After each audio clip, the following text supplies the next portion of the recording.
Alicia, boa noite. O que dizer para quem está nos acompanhando sobre essa tragédia que aconteceu com a seleção brasileira? Marinho, boa noite para você, boa noite para o Luiz, para todo mundo que está aqui firme e forte com a gente depois desse joguinho morfético, mequetrefe, macambúzio. A gente pode, assim, ó, adjetivo não falta para a gente falar da situação atual da seleção brasileira, que, assim, quem dera fosse só esse jogo, né? Se fosse só uma atuação ruim em meio a um cenário de festa, um cenário que nos faz vislumbrar a final da Copa do Mundo, estava ótimo. O problema é que o Brasil conseguiu, de fato, uma façanha, né? Porque é difícil fazer gol no Paraguai? É muito difícil. O Paraguai só tomou 3 gols nas eliminatórias até agora. Agora, mais difícil do que fazer gol no Paraguai é tomar gol do Paraguai, que tinha apenas um gol marcado nas eliminatórias até agora. Vinha sobrevivendo ali com um monte de empate em 0-0. Fez um gol na Bolívia e só. E hoje consegue o seu segundo gol no Brasil, que mais do que oferecer chances ao Paraguai, como de fato ofereceu, né? O Brasil teve 70% de posse de bola no primeiro turno e o Paraguai ainda finalizou uma vez a mais, porque o Brasil finalizou 3 vezes, mas o Brasil não consegue criar. Eu vou usar a mesma expressão que eu usei no nosso fim de papo especial aqui de sexta-feira. A seleção brasileira, sob o comando do Dorival, é um deserto de ideias. Não consegue achar caminhos, não consegue. Não consegue no talento individual, não consegue com as alterações que ele faz, né, ao longo do jogo. O Brasil, assim, vive uma epidemia de má fase dos seus atletas quando vestem a camisa amarela, que nos precisa fazer realmente a gente pensar o quanto isso é responsabilidade do treinador.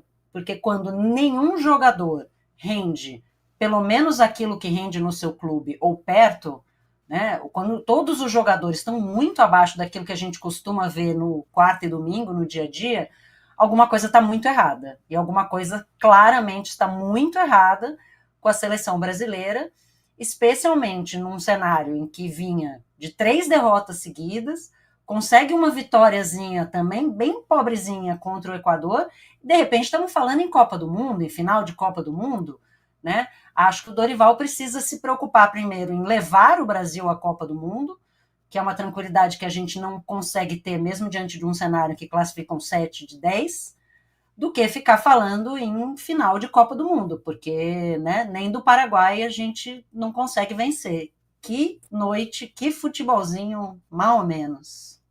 Não, sem vergonha o futebol da seleção brasileira. Olha, lamentável o que aconteceu com o Brasil. E a gente está perguntando da nossa enquete exatamente isso: se o Brasil corre risco de ficar fora da próxima Copa do Mundo. Por enquanto, o sim está vencendo com 63%. Você que está nos acompanhando, vá participando. Depois vou perguntar para a Alicia e para o Luiz Rosa também. Rosa, eu quero o teu primeiro boa noite, o teu primeiro destaque. O que a gente pode dizer para quem está nos acompanhando sobre essa noite lamentável da seleção brasileira? Boa noite, Marinho. Boa noite, Alicia. Olha, eu gosto muito de futebol, entendeu? Eu assisto às vezes jogos assim que você fala Série C, Série B, campeonato da segunda divisão, às vezes que passa a ser aqueles campeonatos alternativos. Olha, eu nunca tinha, já vi jogos ruins, mas fazia muito tempo que eu não via um jogo tão ruim, com tanta dificuldade de assistir. Olha, se não fosse pelo compromisso que eu tinha assistido com os nossos assinantes, com as nossas pessoas que nos acompanham nas lives, Marinho, eu acho que eu teria ido dormir, viu? Porque, olha, foi assim um tempo muito perdido. Eu fiquei no primeiro tempo muitas vezes mais discutindo com amigos jornalistas pelo WhatsApp do que acompanhando o jogo. É uma seleção brasileira sem inspiração. Eu acho que vai muito. São vários. Aquela coisa que a gente fala, são várias variáveis, Marinho e Alicia. É uma seleção desconectada da realidade, é uma seleção que uma geração que é boa em seus clubes, que tem potencial, mas na hora que veste a camisa da seleção brasileira, os jogadores viram jogadores comuns. É o treinador sem convicção do que faz. Uma hora o Luiz Henrique é titular, aí depois não é titular, aí já entra no segundo tempo, tem lampejos. Aí o Endrick não joga, nem não joga numa partida e o outro é titular. E aí ele vem com umas frases de efeito dessa, sei lá, de motivacional, ou sei lá, tá saindo desconectado totalmente da realidade, vem falar em final de Copa do Mundo, sendo que essa Copa do Mundo está longe ainda. Eu acho que o principal é estabilizar essa equipe, é fazer essa equipe ao menos fazer o arroz com feijão para poder conseguir recuperar a confiança, para conseguir a classificação. Uma rodada que, de certa forma, foi boa para o Brasil. Só faltou o Brasil fazer o dever, né? Porque o Uruguai empatou, a Argentina perdeu, sabe? Então, assim, era uma fala assim. Quando eu vi a Argentina perdendo, eu falei, nossa, acho que o Brasil vai diminuir. Não estava nas minhas contas, Alicia, amigos do internauta, Marinho, não estava na minha conta hoje perder do Paraguai, né? Uma seleção que tinha feito apenas um gol, uma seleção que mudou de treinador, está com dificuldade. E aí você fala assim, gente, não fizemos nada para merecer nenhum empate. Nada, absolutamente nada. Não, teve aquele chute ali do Arana, depois teve o Rodrigo ali no segundo tempo, que teve aquela bola também. O time e começa jogando de uma maneira e depois nem dá certo, já muda, sabe? É difícil encontrar, como a Alicia disse, difícil encontrar adjetivos do tamanho da frustração que é ficarmos aqui por nosso dever de ofício, por prazer que eu tenho de assistir futebol, e você é como se você, sabe, você acaba o jogo e você fala assim, gente, o que aconteceu nessas quase 2 horas entre Brasil e Paraguai? Aconteceu, o Paraguai não foi aquele time incisivo de pressionar, não, o Paraguai fez um golzinho, conseguiu uma bela jogada, e depois só. Parecia que assim, se parecia morte súbita, talvez o jogo teria terminado naquele gol, porque não teve mais absolutamente nada que falasse, nossa, a torcida ficou empolgada. É um dia é, bastante triste para quem gosta do futebol brasileiro, Marinho e Alicia. Deixa eu dizer uma coisa, Rosa, pelo menos o gol do Paraguai foi bem bonito, né? A batida do Diego Gomes com o lado de fora do pé, a bola deu na trave, entrou. O gol do Paraguai deu uma sobrevida para o jogo, né? Porque se esperar alguma coisa da seleção brasileira, o Brasil é inimigo do entretenimento. O Brasil hoje em dia, é triste dizer isso, é triste ouvir isso, eu imagino, para todos que gostam da seleção brasileira, seja triste ouvir, como é triste para mim, que adoro a seleção brasileira, dizer: o Brasil é inimigo do entretenimento. O futebol que o Brasil joga é realmente muito, muito, muito difícil de acompanhar. Deixa eu dar uma atenção para todo mundo que já está participando, o chat está ali em ebulição. O Breno Giroto mandou um super chat para nós, valeu, Breno, dizendo que a crise é técnica e tática. O Alex Almeida disse que o meio-campo, composto de jogadores medíocres que jogam em times medíocres da Inglaterra, não vai para frente nunca. E eu queria citar também o que disse o Rosenilton Santana, que a tragédia não é a derrota, mas a certeza que a seleção brasileira está cheia de bagre e que o jogador brasileiro não está jogando nada mais, não está rendendo, não está surtindo efeito. Sigam participando, eu vou atender todo mundo dentro do possível. Alicia, eu acho que a gente tem muita coisa para tratar. Enfim, os jogadores são culpados, o Brasil não tem uma safra boa de jogadores. O Dorival Júnior, com essa frase absurda, garantindo o Brasil na final da Copa, teve uma parcela de culpa também no que aconteceu, tem uma grande parcela de culpa, sim ou não, no que está acontecendo. Qual o principal problema dentre tantos que nós vemos na seleção hoje, na tua opinião, Alicia? Olha, Marinho, é difícil elencar ou ranquear quais são os problemas, porque, como o Rosa falou no início, são vários. Mas a gente precisa olhar para o treinador, primeiro, quando ele começa a dar esse tipo de declaração num contexto completamente de universo paralelo, né? O Brasil vivendo uma crise do seu futebol, que não começou com ele, certamente, mas a qual ele herdou e ainda não conseguiu reverter, e ele falando em final de Copa do Mundo. Mas quando a gente olha para os jogadores, quando a gente olha para o elenco, né, de fato, como mencionou o nosso amigo aqui no chat, o Brasil tem jogadores que estão na Inglaterra, às vezes nem todos no primeiro nível, né? Eu falava sexta-feira, muita gente na seleção que se passar na rua ninguém sabe quem é, né? Essa associação, essa ligação com a seleção foi se perdendo. Mas o Thales Ramos, meu colega do Sport TV, está nos assistindo aqui, me mandou uma mensagem e falou, o Paraguai com 7 jogadores do Brasileirão dominou completamente a seleção do Brasil. Foi a mesma coisa na Copa América. A gente olhava a Colômbia, a gente olhava várias seleções, o próprio Paraguai lá também, várias seleções com jogadores do Campeonato Brasileiro amassando a seleção brasileira, amassando a nossa seleção que tem um trio de ataque do Real Madrid, né, que tem jogadores, né, do mais alto nível, atuando inclusive nos grandes clubes, também ali um pouco mais na periferia, mas também nos grandes clubes europeus. E o Brasil não consegue transformar isso num time, né? Eu continuo achando, se a gente pegar o Botafogo num bom dia, o Palmeiras, o Fortaleza, o Flamengo, joga mais do que essa seleção jogou.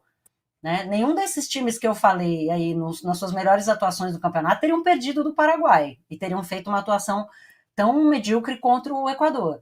E o Brasil não está conseguindo transformar esses jogadores numa seleção. Continua esse catado aí, essa coisa horrorosa que a gente está vendo.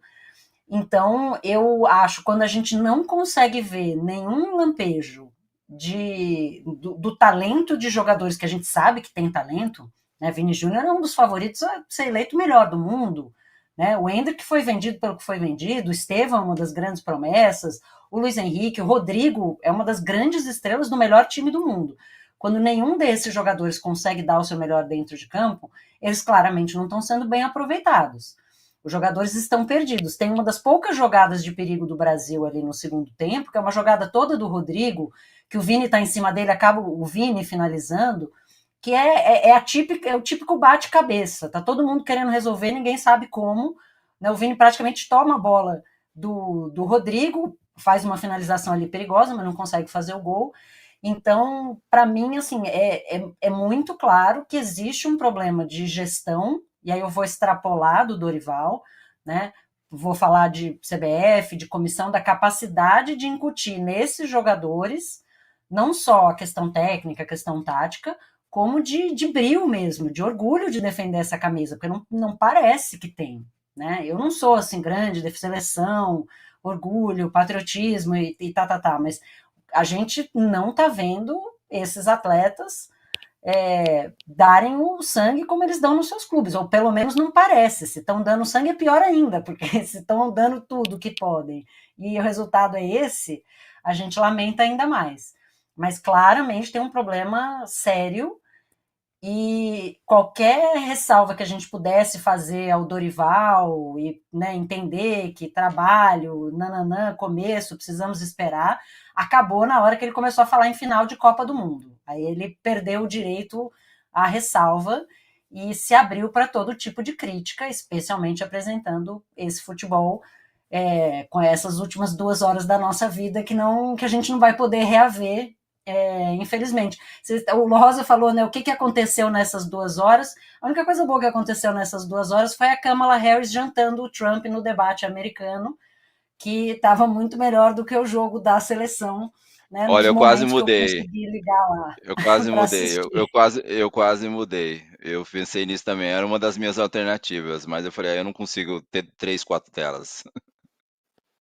Mas sabe que na sexta-feira o Brasil, que jogou muito pouco contra o Equador, estava concorrendo com a NFL. Agora está concorrendo com o debate dos Estados Unidos. Está mal posicionado esses jogos da seleção brasileira. Porque o nosso entretenimento Brasil não está rolando, a gente fica ali convidado a acompanhar outras coisas, né? A gente fica convidado, o Brasil é um convite a mudar de canal. Essa é a grande verdade. Agora, Rosa, indo na esteira do que disse a Alicia, como é que a gente consegue avaliar, que tipo de explicação a gente tem quando a gente percebe que os jogadores que atuam no melhor time do mundo, do Real Madrid, em grandes cenários, quando se juntam no Brasil, jogador de Premier League, jogador do Real Madrid, jogador que está lá no topo da Europa, eles se juntam no Brasil e vão muito pior do que jogadores que atuam no Brasil. Como a Alicia disse, o Paraguai com 7 jogadores jogando no futebol brasileiro. A gente cita vários titulares, o Viraçante do Grêmio, o Bobadilha do São Paulo, o Júnior Alonso do Galo, o centroavante, o Isidro Pita do Cuiabá, e assim vai. O Catito que é reserva e que também não jogou o Catito, né? O Catito não jogou, né? Jogou? Ele não jogou. Não, sim. Jogou, mas não jogou. Ele fez uma grande defesa naquele chute do Vini no segundo tempo, cruzado. Ali foi uma boa defesa, que o Vini driblou da esquerda para o meio e bateu. Foi uma defesa que se faz, se não faz é falha. Então foi obrigado pelo básico, sim, né? Mas Sim. enfim, que explicação que a gente encontra para isso, Rosa? Por favor, me salva, me ajuda. Eu também tô pedindo socorro também, Marinho, mas assim,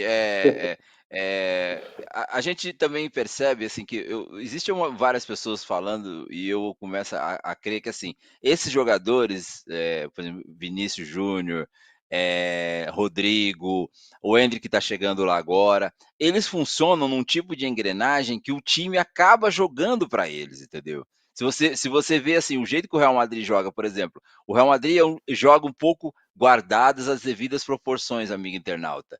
É o jeito que o Paraguai jogou no segundo tempo.